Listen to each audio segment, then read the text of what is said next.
Hello hi good morning to all of you. कैसे हैं आप लोग? उम्मीद है कि आप लोग ठीक होंगे। तो आज का जो हमारा कार्यक्रम है, जिसमें कि हम आपको डिटेल्स बताएंगे about the maintenance in industries. ठीक है। सो बेसिकली मेंटेनेंस होता क्या है? जैसे कि आप लोग अभी पास आउट हो गए, जब कॉलेज से निकलते हैं तो बहुत सारी चीजें होती हैं जो आपको कॉलेज टाइम में नहीं बताया जाता है। इवन कि बहुत सारी चीजें जो आपकी जो प्रैक्टिकल वहाँ होती हैं वो थियोरेटिकल में चीजें होती नहीं। ठीक है। तो मेंटेनेंस का मतलब क्या होता है वो आपको आज हम बताएंगे। और हमारा जो सेशन है इसमें मेंटेनेंस और इसके एडवांटेज डिसएडवांटेज, कहाँ कहाँ चीजें यूज होती हैं, क्या क्या इसके कॉजन्स हैं, प्रिकॉशंस क्या क्या है, तो वो चीजें हम आपको इसमें डिस्क्राइब करेंगे।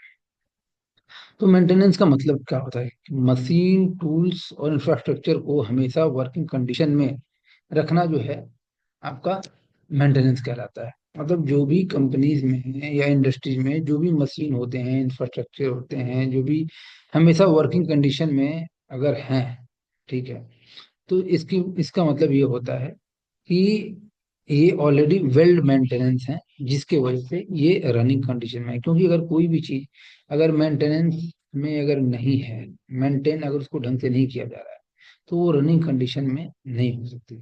तो ये बड़ा ही सिंपल फॉर्मूला है और बड़ा ही सिंपल लैंग्वेज में आपको मैंने बताया है कि कोई भी इक्विपमेंट जो कि रनिंग कंडीशन में है, मीन्स कि इट जो है, जो प्रॉपर वर्किंग कर रहा है, वो वेल मेंटेनेंस है। ठीक है। और जो चीज अगर फ्रिक्वेंटली जिसमें प्रॉब्लम क्रिएट हो रही है, मशीन बंद हो जा रही है, प्रोडक्शन बंद हो जा रहा है, तो वो अंडर मेंटेनेंस है, यानी कि उसका मेंटेनेंस प्रॉपर तरीके से नहीं है। ठीक है। ब्रेक डाउन, देखिए इसमें बेसिकली होता क्या है कि आप इसको कैसे पहचानेंगे। ठीक है। तो ब्रेक डाउन होने से पहले ही प्रॉब्लम सॉल्व करना एक जो होता है, इसको हम कहते हैं प्रिवेंटिव मेंटेनेंस। ठीक है। बेसिकली क्या होता है कि हम कोई मशीन चल रही है, हमें पता है कि उसको 10 किलोमीटर के बाद से उसमें ग्रीसिंग करनी है।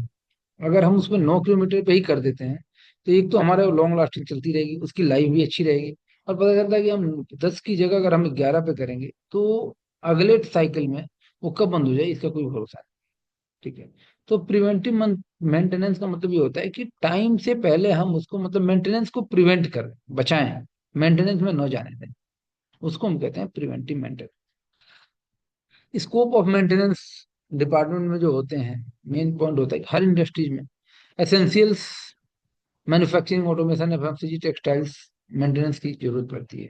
चाहे वो इंडस्ट्रीज कोई भी हो, एफएमसीजी हो, ऑटोमोटिव हो, टेक्सटाइल हो, या आपकी कोई भी माइक्रो लेवल की हो या मेजर लेवल की, जो भी जहाँ पे मशीनें इक्विपमेंट लगते हैं, वहां पे मेंटेनेंस की जरूरत होती है। मेंटेनेंस में बहुत बड़ा स्कोप होता है, बहुत बड़ा स्कोप होता है किसी भी फ्रेशर के लिए, अगर वो मेंटेनेंस डिपार्टमेंट में है और अगर उसने अपने मन से अगर काम कर लिया तो उसको स्कोप, मतलब पूरे लाइफ टाइम स्कोप रहता है। इवन कि लोग जो बहुत ज्यादा एजेड हो जाते हैं, वो केवल जो है कंसल्टेंसी करते हैं। ठीक है, मशीन ये प्रॉब्लम है, ठीक है जी, यहाँ से ऐसे कर लो, उसको यहाँ से वैसे कर लो। तो उसमें क्या होता है कि वो बैठे बैठे ही अपना एक्सपीरियंस शेयर करते हैं और पैसे कमाते हैं। तो there is a huge scope in maintenance department. ठीक है। इससे बेसिकली सेफ्टी, प्रोडक्टिविटी और कॉस्ट सेविंग में ये बड़ा रोल प्ले करता है। ठीक है।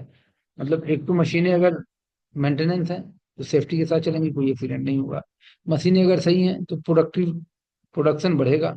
ठीक है। मशीनें अगर सही हैं तो आपके पैसे बचेंगे, कॉस्ट सेविंग होगी। ठीक है। तो ये इन चीजों में बहुत बड़ा रोल प्ले करता है, चाहे वो प्रोडक्टिविटी हो या कॉस्ट सेविंग हो या सेफ्टी हो या मैन्युफैक्चरिंग यूनिट में जो है प्रोडक्शन टारगेट अचीव करना हो, तो वहां पे मशीनों के ही द्वारा जो है आप इन चीजों को, क्वालिटी के साथ साथ क्वांटिटी भी आप अचीव कर सकते हैं। Smooth operation, smooth machine operation time और पैसा दोनों को बचाता है। स्मूथ जब ऑपरेशन जब चलता है तो पैसा और टाइम दोनों को ही ये बचा के रखता है। ठीक है। तो हमारा मेन गोल यही होता है कि जब भी हम मतलब मेंटेनेंस डिपार्टमेंट रहता है तो हम लोग ये बिल्कुल ही चाहते हैं कि चीजें जो है स्मूथ तरीके से चले। जीरो डिफेक्ट प्रोडक्शन का बेस होता है। जीरो डिफेक्ट मतलब कि जो भी हम प्रोडक्ट बना रहे हैं वो उसमें कोई भी डिफेक्ट ना हो, और ये चीजें पॉसिबल है मेंटेनेंस के थ्रू ही। ठीक है। एम्प्लॉय सेफ्टी के लिए एसेंशियल है मेंटेनेंस जो है, एम्प्लॉय सेफ्टी के लिए, क्योंकि अगर मशीन मेंटेनेंस में है तो ब्रेकडाउन नहीं होगा, ब्रेकडाउन नहीं होगा तो एक्सीडेंट नहीं होगा, एक्सीडेंट नहीं होगा तो सब चीजें बिल्कुल स्मूथ चलेंगी। उसके बाद से कस्टमर ट्रस्ट मेन जो है, कि अगर आपके यहाँ मशीनें सही हैं तो कोई भी कस्टमर को ये पता है कि ठीक है इनके यहाँ मशीनें सही हैं तो प्रोडक्शन में टाइम नहीं लगेगा और चीजें टाइमली आ जाएंगी। अब जिसके यहाँ रिसोर्स ही गड़बड़ है, मशीनें ही सही नहीं है, तो कस्टमर आपको कैसे ट्रस्ट करेगा? उसको पता है कि कभी की कौन सी मशीन ब्रेकडाउन में आ जाए और हमारा प्रोडक्शन रुक जाए, आपको भी आप वो कहीं कमिट भी नहीं कर सकता है आगे। ठीक है। मेंटेनेंस के कितने टाइप होते हैं वो मैं आपको बताऊंगा, कितने टाइप। एक तो होता है पहला प्रिवेंटिव मेंटेनेंस, जो मैंने बताया कि मतलब ब्रेकडाउन होने से पहले ही उसको फ्रिक्वेंटली उसको स्टडी करके और ये देख लेना कि भाई इसको कब हम जो है टाइम से पहले इसकी मेंटेनेंस करें। ठीक है। दूसरा होता है रेगुलर शेड्यूल पे चेक और सर्विसिंग। एक होता है कि भाई ठीक है, मतलब हम उसका कोई टाइम डिफाइन नहीं करते हैं, वीकली हमने प्लान कर लिया कि हर वीक में जो है इसका हम सर्विस कर देंगे, ऑयलिंग कर देंगे, ग्रीसिंग कर देंगे, कि जिससे कि ये स्मूथ चलता रहे। ठीक है। तीसरा होता है कि weekly lubrication of machine part. ठीक है। उसके बाद है प्रिडिक्टिव मेंटेनेंस। प्रिडिक्टिव मेंटेनेंस के मतलब उसमें आप प्रिडिक्ट कर सकते हैं, मतलब पहले से अनुमान लगा सकते हैं, भाई ये चीज इतना कर दिया तो इसमें इतना हो सकता है, तो उसको पहले ही हम, वो भी जस्ट लाइक प्रिवेंटिव मेंटेनेंस होता है, बट ये है कि उसमें हम मतलब एग्जैक्ट नहीं बता सकते। ठीक है। दूसरा होता है सेंसर डाटा के थ्रू फॉल्ट का प्रोडिक्शन करना। आजकल ऑटोमेशन का जमाना है, ऑटोमेशन में क्या होता है कि जैसे ही कोई चीज खराब होने वाली रहती है सेंसर पहले से ही अलार्म देना शुरू कर देता है। तो जब अलार्म देना शुरू कर देते हैं तो हम उसको अलार्म, पहले ही अलार्म पे हम उसको मेंटेनेंस कर दें, तो हम उसको कहते हैं कि सेंसर डाटा के थ्रू फॉल्ट का प्रिडिक्टिव करना है। जैसे कि vibration analysis before motor failure. जैसे कि अगर एग्जांपल मैं आपको बताऊं कि कोई भी मोटर्स वगैरह होते हैं वो फेल होने से पहले वाइब्रेट करने लगते हैं, सेंसर उसको सेंस कर लेता है, आगे कम्युनिकेट कर देता है, मैसेज भेजता है कि भैया मोटर बंद होने वाली है, जो करना है करो। तो आप पहले से ही उसके बैकअप तैयार कर लेते हैं और चीजों को जो है आगे बढ़ा लेते हैं। एक होता है करेक्टिव मेंटेनेंस। करेक्टिव मेंटेनेंस का मतलब ये होता है कि फॉल्ट आने के बाद से रिपेयर कर, फॉल्ट आ गया उसके बाद से उसको देख के रिपेयर कर देना। ठीक है। जैसे कि gear replacement after breakdown, gear वगैरह जो है वो ब्रेकडाउन होने के बाद ही उसको आप कर सकते हैं, उसको पहले नहीं आप कर सकते क्योंकि वो रनिंग कंडीशन में है। ठीक है। एक होता है इमरजेंसी मेंटेनेंस। इमरजेंसी मेंटेनेंस में बेसिकली क्या होता है कि वो किसी को कुछ नहीं पता होता है, बस इमरजेंसी आ गई जी और उसको करना है, उसके लिए टीम जो है डेडिकेटेड रहती है, वो अपना करती है। दूसरा होता है कि जैसे आपको इमरजेंसी में सडन पावर कट हो गया, अब क्या करोगे इसमें? इसमें तो किसी को कुछ नहीं पता। ठीक है। क्योंकि पावर फेल्यूर वगैरह का कोई भी अलार्म नहीं रहता, कभी कभी प्रोडिक्शन रहता है, बट ये है कि एग्जैक्ट आप चीजों को नहीं करते हैं। उसके बाद से शटडाउन मेंटेनेंस। शटडाउन मेंटेनेंस में क्या होता है कि हर कंपनियां, जो बड़ी कंपनियां जैसे मारुति है, हीरो है, होंडा है, इनका काम ही यही होता है कि जब भी अगर ये हर 6 महीने पे ब्रेक डाउन लेते हैं, शट डाउन लेते हैं, और उस शट डाउन में 4 दिनों का क्लोज होते हैं, और सारी मशीनों पे जो प्रोडक्टिव में हो, प्रिवेंटिव में हो, या जिसमें भी हो, लेकिन सब मशीनों को देखा जाएगा, उसमें जो कमियां हैं उसको सही किया जाएगा। उसके बाद है फिर 6 महीने तक फुल फ्लैश में मशीनें चलती रहेंगी, कोई दिक्कत नहीं है। किसी में अगर प्रॉब्लम आ गई तो ठीक है, नहीं अदरवाइज बिल्कुल। तो ये शट डाउन मेंटेनेंस होता है। प्लांट को पूरा बंद करके, और कोई मेंटेनेंस डिपार्टमेंट ही काम करता है और कोई डिपार्टमेंट उसमें काम नहीं करता है। ठीक है। दूसरी पॉइंट हमारा आता है uses of maintenance department. Maintenance department का यूजेस कहाँ कहाँ होते हैं? ठीक है। प्रोडक्शन में हमेशा कंटिन्यूसली मेंटेनेंस डिपार्टमेंट का काम होता है, प्रोडक्शन चलता रहता है, मेंटेनेंस वाला वहाँ बैठा रहता है कि भाई कोई प्रॉब्लम है तुरंत वहाँ पहुंच जाए, इसको सही करे। मशीन का लाइफ बढ़ाना। अब क्या होता है, कुछ लोग क्या किसी डिपार्टमेंट में भाई ठीक है, एक एक डिपार्टमेंट को सब कुछ रनिंग में है, लेकिन फिर भी जो है जितना बेस्ट कर सकते हैं एक डिपार्टमेंट में लगे रहते हैं, तो वो फ्रिक्वेंटली बेस पे अगर जरूरत भी नहीं है तो भी करते हैं, तो उससे मशीनों की लाइफ बढ़ती है। ठीक है। क्वालिटी आउटपुट मेंटेन करना। अगर मशीनें सही हैं तो क्वालिटी, डिजायर्ड क्वालिटी आपको रिसीव हो जाएगी, अगर मशीनें सही नहीं है तो आपको डिजायर्ड क्वालिटी नहीं मिल सकती है। ठीक है। तो क्वालिटी को, आउटपुट को मेंटेन करता है। ठीक है। ऑपरेशनल कॉस्ट रिड्यूस करना।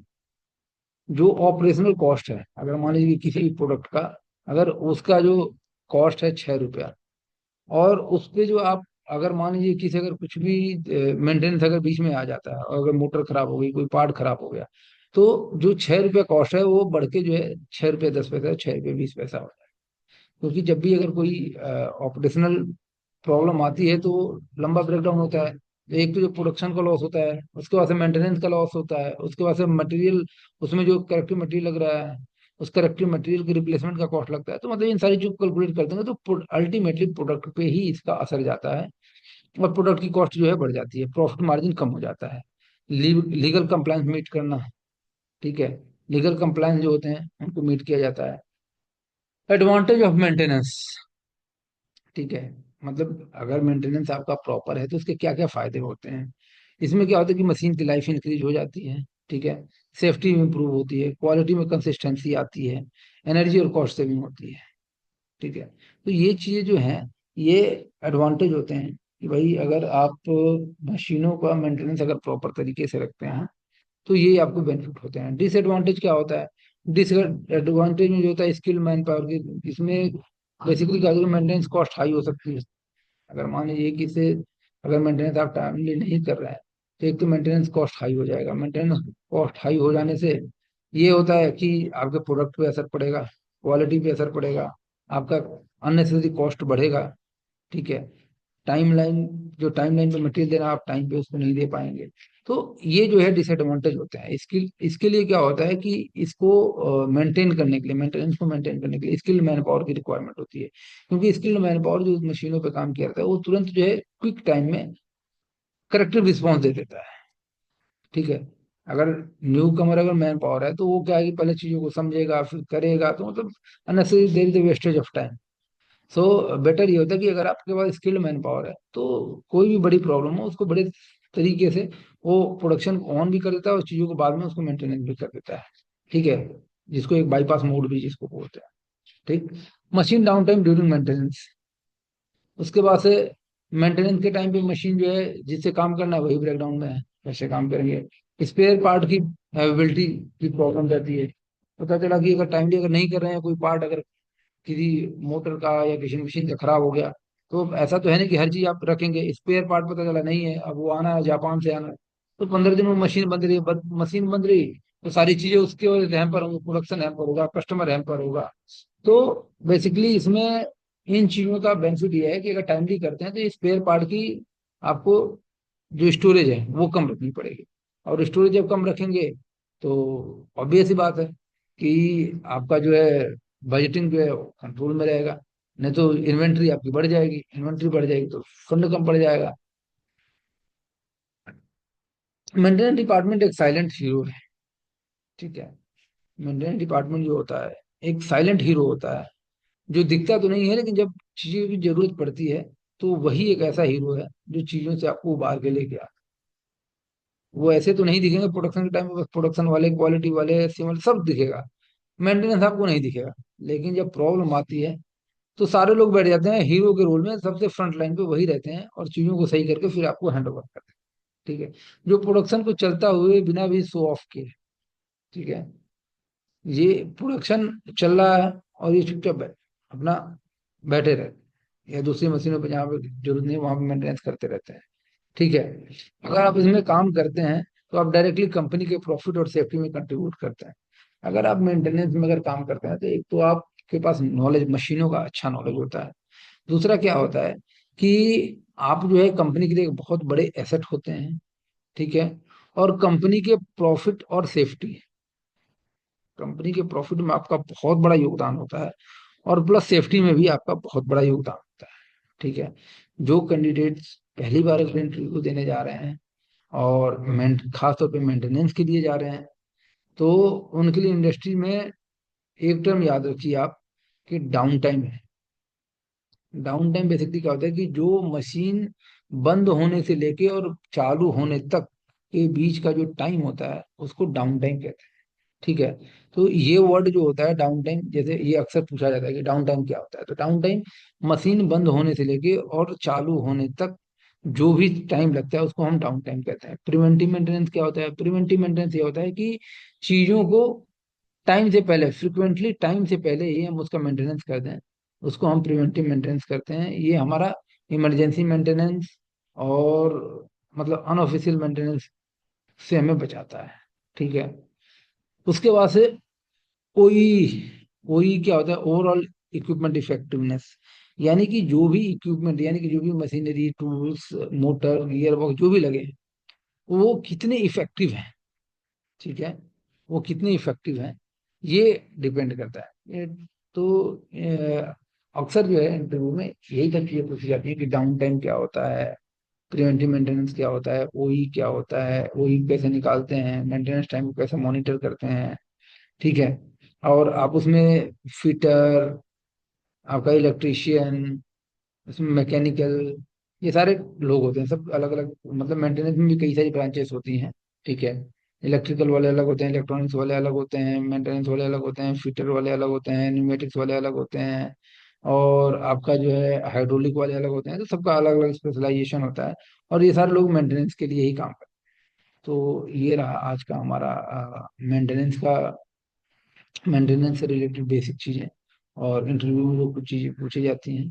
तो हमारी तरफ से आज बस इतना ही।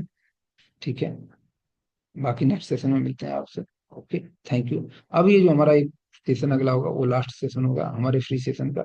उसके बाद जिसको भी अगर हमसे, मतलब अगर जुड़ना है आगे के टर्म में, तो हमें पेड सर्विसेज के लिए हमें कॉन्टेक्ट कर सकते हैं। Okay, thank you.